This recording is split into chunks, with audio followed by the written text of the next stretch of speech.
Bonsoir, bienvenue sur Jésus-Christ, le seul dominateur, une autre chaîne d'évangélisation. Vous êtes à l'heure de l'émission À l'écoute du Maître. Passons chaque mardi un moment de grâce, un moment de vérité, un moment pour écouter la voix de Dieu. Recevez des messages puissants, courts, qui transformeront vos cœurs et fortifieront votre foi. Une parole de Dieu peut changer toute une vie. Tu n'es plus condamné. Il y a une voix que beaucoup de personnes entendent en se levant le matin. Ce n'est pas une voix extérieure, c'est une voix intérieure qui dit « Regarde-toi, tu as échoué. Tu fais semblant d'être une bonne personne, mais tu sais que tu ne l'es pas. Ta vie secrète est l'opposé de ta vie publique. Tu ne mérites pas d'être aimé. Tu es coupable. Tu mérites la condamnation. » Cette voix a un nom dans la Bible. Elle s'appelle la condamnation. Oui, la condamnation. Et en ce moment, la parole de Dieu vient pour faire taire cette voix en toi. C'est pourquoi il est dit en Romains 8, verset 1er, « Il n'y a donc maintenant, oui, maintenant, aucune condamnation pour ceux qui sont en Jésus-Christ. » Laissez-moi vous dire que nous ne devons pas minimiser ce dont nous parlons. La condamnation n'est pas une invention religieuse pour faire peur aux gens. Non. La condamnation, c'est la conséquence réelle et juste d'une rupture avec Dieu. Dossier condamnation là, il existait vrai et il est complet. Mais ça doit rappeler où il est vrai dans Romains 3 verset 23, il est dit car tous ont péché et sont privés de la gloire de Dieu. Donc oui, dossier condamnation, il existait, il était complet. Mais voici ce que Dieu a fait. Et ça, on doit toujours rappeler tête ou les voix intérieures, ça voulait condamner jusqu'à présent. Il n'a pas seulement déchiré ton dossier de condamnation, mais il l'a cloué sur la croix de son Fils Jésus. Et il a laissé la sentence tomber, non pas sur toi, mais sur son Fils Jésus. C'est pourquoi il est dit en Colossiens 2, les versets 13 et 14, « Vous qui étiez morts par vos offenses et par l'incirconcision de votre chair, il vous a rendus à la vie avec lui en nous faisant grâce pour toutes nos offenses. Il a effacé l'acte dont les ordonnances nous condamnaient et qui subsistait contre nous, et il l'a détruit en le clouant à la croix. » Ainsi, ou même qu'attendez message ça dans le moment ça, donc il faut comprendre que le verdict a été renversé. Oui, verdict, condamnation. Sortez mérité, peut-être sortez qu'on a fait en secret. Sa voix intérieure dont la rappelle chaque jour et qui est réelle là. Oui, verdict là, il renversé. Et c'est ça que fait l'apôtre Paul dit dans Romains 8, verset 33-34, « Qui accusera les élus de Dieu? C'est Dieu qui justifie. Qui les condamnera?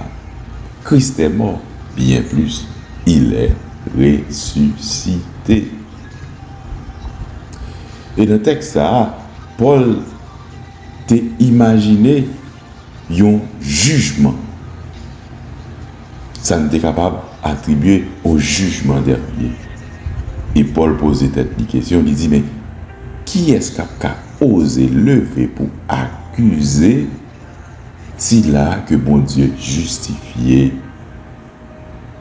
Qui ça fait moun pas qu'à accuser, c'est pas parce que ou bon, c'est pas parce que ou bon, ou pas de jamais fait rien qui mal, non, mais parce que Christ est mort et bien plus, il est ressuscité.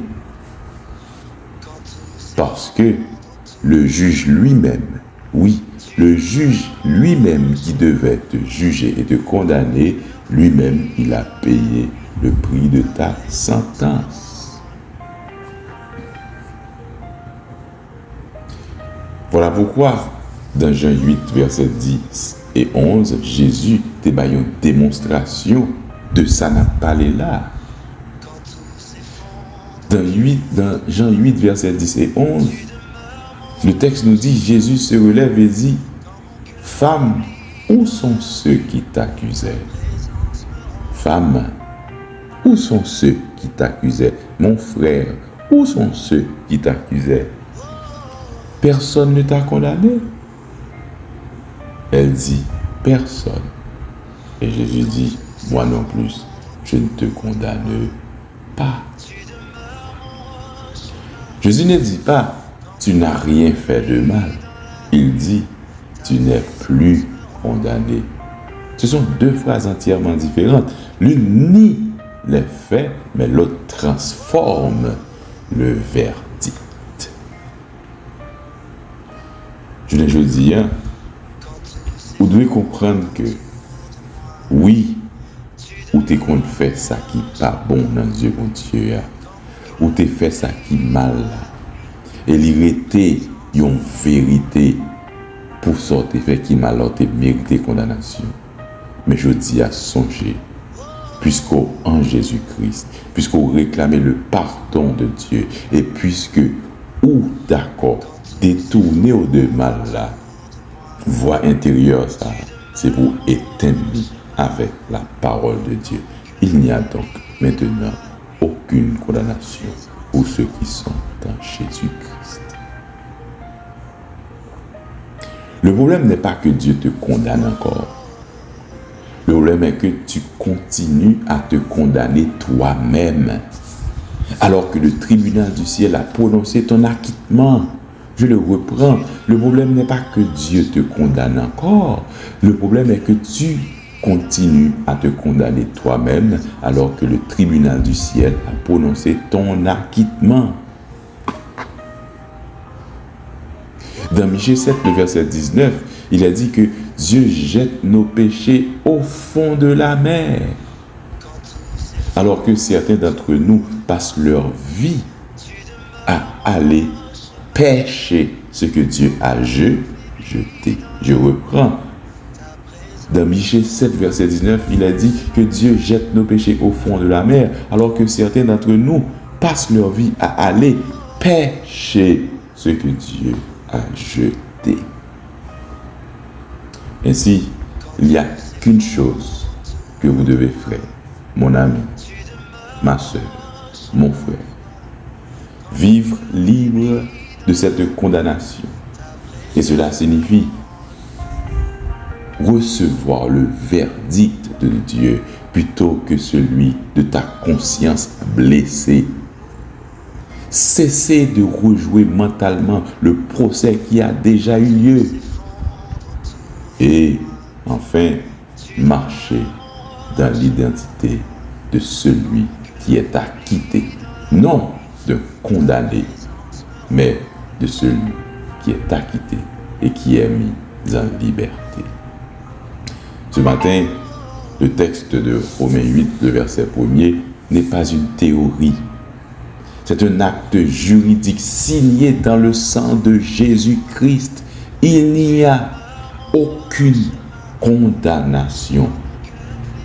Il n'y a pas de condition. Il n'y a pas de sauf si.